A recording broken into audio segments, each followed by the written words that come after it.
All right, guys, I wanted to share this email with you because I know many of you that have submitted to libraries that have not heard back from them, or maybe you've gotten a, well, we're not really interested right now. We'll maybe reach out to you again in the future. I know those kind of replies are heartbreaking and they're disappointing and they're not fun. But I want to show you proof here from one of the SyncEdge members who actually submitted to one of the recommended libraries that it is possible and it does happen where libraries will hold on to your submission and consider reaching out to you in a couple of months after you do submit. So if you are in SyncEdge, you've submitted to a library or two, you haven't heard anything, and it's been maybe a month, 2 months, something like that, I definitely think you shouldn't be waiting and sitting on your hands, waiting for hopefully that they get back to you. But I do want to let you know that there's still hope, and it's not always a complete lost cause, that a lot of these libraries do get completely bogged down with projects and gigs or just personal life matters, and they're not always in a position to always take on new writers. And this is an email I got from one of the members, Bill Love here, and he actually gave me permission to share his email. Of course, I blacked out the name of the library. I never divulged that information. It's not fair to the person that took the hard work to research this library, put together the tracks for them, and partner with them. I'm obviously not in the business of advertising these library companies to thousands of other producers. I want to make sure that this producer, obviously, he keeps his keep, so to speak, right?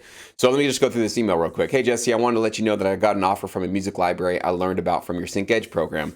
They are the name of their library. I originally submitted to them last August. Okay, so this is now 4 months ago, 5 months ago, actually.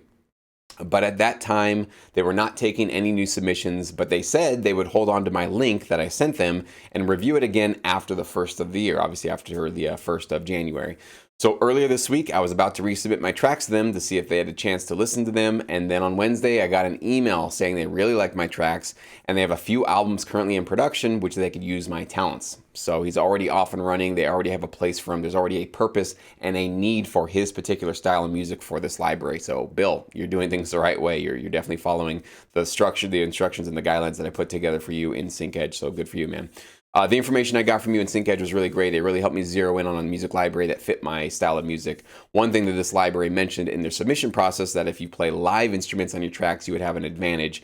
And I play live guitar and bass pretty much on all my tracks. So Bill, obviously you've got that covered. You've got a great niche for yourself. And obviously the one thing that you're doing above all is you are adding value to their catalog and obviously ultimately to their clients. Now, not every library is going to think that live instruments will be a bonus for them, but obviously for this particular library, they are very interested in that particular sound. So I wish you all the best with this library, Bill. I think you're in a really good position to really thrive with them. And for the rest of you that are in that sort of, well, I haven't heard back in a couple of weeks or it's been a couple of months, I'd say it's more likely you probably won't hear back from a library. I don't want to get your hopes up and think, oh no, they're going to reach out back out to you. This is not the norm, but it definitely has happened for quite a few of my SyncEdge members and syndicate members that they've told me about this, that 4 months, 6 months down the road, sometimes libraries finally reach back out to them. So one thing I would say is that if you're in a position like that, you've submitted to that first library and you thought you had the best chance of working with them, they either don't respond or maybe they respond and say something like this, we're not in a position right now to listen to it, but we'll get back to you in a couple of months, okay? They might not just be blowing you off. And obviously in this company's case, they were not just blowing him off. They actually really were considering working with him, but they just, for whatever reason at that particular time, didn't have the energy or the effort to be able to do that. So what I would recommend is, just like usual, give every library you submit maybe 1 to 2 weeks to respond. If you don't get anything within that 1 to 2 weeks, send them one follow-up email and say, hey, here's my, and resubmit that original email. Don't make them search and dig through their email to find your original links. So just forward your original email back to them and say, just want to let you know, I did submit this a few weeks back. Not sure if you got a chance to listen to it. I really would like to partner with your company. If I don't hear back from you by the end of the week, I will look for another library to partner with. Something to that effect, okay?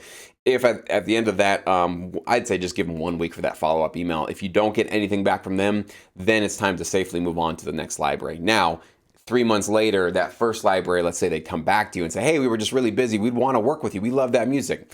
it's more than okay that you've now partnered with another company because you gave them first dibs, you gave them plenty of chances, you gave them that follow-up email. So you have nothing to feel ashamed about or feel bad about that. And I know that they're going to be totally understanding of that.